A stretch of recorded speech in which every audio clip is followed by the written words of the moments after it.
peu régulière, je sais pas. Marseille est régulier aussi. Depuis début février, ils oscillent entre la 2e et 3e place. Donc ça prouve beaucoup de régularité chez cette équipe-là. En tout cas, c'est un débat qui n'est pas facile à trancher, premièrement. Vous dites la finale se jouera dans 15 jours. En tout cas, moi, s'il y a 2 équipes que j'apprécie de regarder le week-end, c'est bien ces 2 équipes-là. Par l'intensité, ça ressemble beaucoup au championnat anglais. L'organisation, le dépassement de soi, la persévérance de rien lâcher. Et c'est vrai que après, qui mérite, c'est pas le cœur qui va parler, mais je regarde un peu ce qui se passe. Lens, ça serait la très belle surprise. Voilà, parce que je pense que c'est une équipe séduisante qui plaît à tout le monde. De par son public, vous disiez, les corons, ce qu'elle dégage, cette construction, cette stabilité, les joueurs qui la constituent, son entraîneur aussi. Mais je trouve que Marseille, pour moi, le mériterait aussi et davantage, parce que jouer à Marseille, c'est pas simple. L'objectif en début d'année, c'est de faire la Ligue des Champions pour l'année suivante, pardon. La pression populaire et médiatique est très importante à Marseille. Pour l'avoir vécu, je peux vous dire que c'est pas facile d'y vivre. Dans les bons moments comme dans les mauvais moments. Cette équipe est capable de gagner à l'extérieur. Elle l'a démontré cette année 12 fois quand même sur 16 déplacements, ce qui est quand même assez colossal, même si elle a beaucoup de difficultés à domicile. Voilà, je trouve elle semble préparée en tout cas à cette à cette 2e place. Donc je mettrais peut-être un petit avantage pour Marseille dans la gestion de cette fin de saison. C'est déjà le cas en Angleterre. La tribune debout et celle de Auteuil, c'est tout. Les ultras, le club a décidé que les ultras seraient à Auteuil. Voilà, ils ne veulent plus qu'il y ait d'ultras à Boulogne.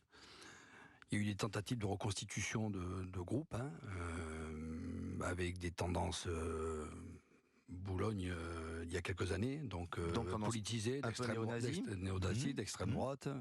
Il y a certains groupes qui ont voulu créer des associations de supporters dans cette tribune-là qui ont été amenés à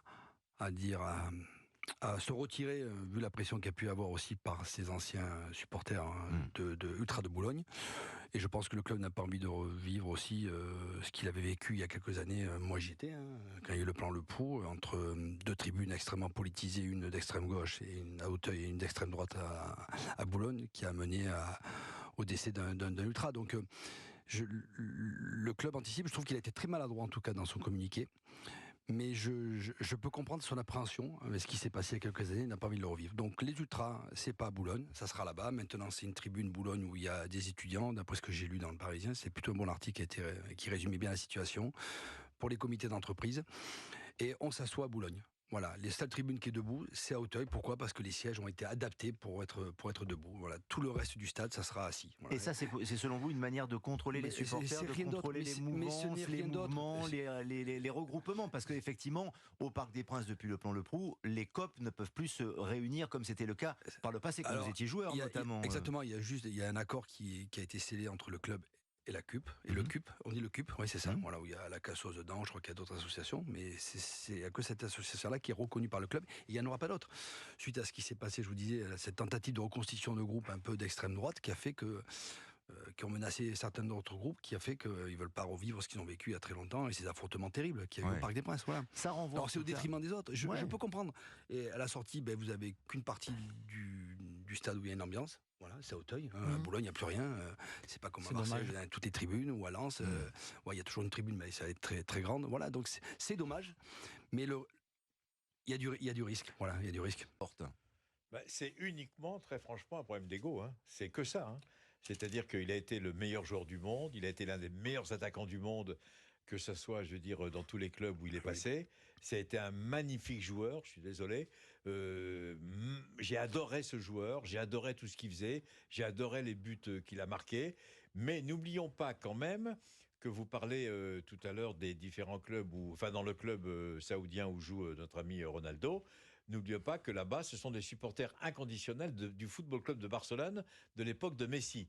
Donc il y a aussi un petit règlement de compte de la part des supporters de là-bas par rapport à Barcelone. Parce que quand vous parlez football là-bas, c'est Barcelone, la grande équipe de Barcelone, où Messi était le numéro 10 exceptionnel. Mais c'est uniquement un problème d'ego. Il était à la Juventus de Turin, il a pris la tête à tout le monde. Il a terminé à Manchester, il a pris la tête à tout le monde. parce qu'il était moins fort, mais quand il était dans d'autres clubs où il était brillantissime, notamment au Real Madrid, bon là, il était tellement fort que tout le monde, allez, entre guillemets, fermait son caquet. Mais là, il commence à baisser tout doucement, tout doucement. Je voudrais, très franchement, et je rejoins évidemment tous mes amis qui sont dans le plateau avec vous, je voudrais que ça se termine bien. Parce qu'il a tellement été brillant, il ne faut pas que ça se termine un petit peu comme le joueur. Voilà. Je voudrais pas qu'il y ait le match de trop. Je voudrais pas qu'il soit humilié. Je voudrais pas qu'il soit vexé. Ce qu'il a fait, c'est pas bien. Ok. Essayons d'être tolérants et de comprendre ce qu'il a dans la tête. Ça a été un tel grand joueur.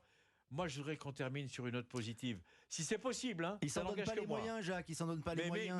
Mais vous avez raison. Mais vous avez raison. Avec un geste comme ça, il doit se contrôler. Il est médiatique. Non, mais attendez. Il est ridicule. Non, mais il est ridicule. Bien sûr. Je veux dire, il est pathétique. Bien c'est sûr. pathétique. Et donc, moi, je voudrais que ça se termine vite et bien.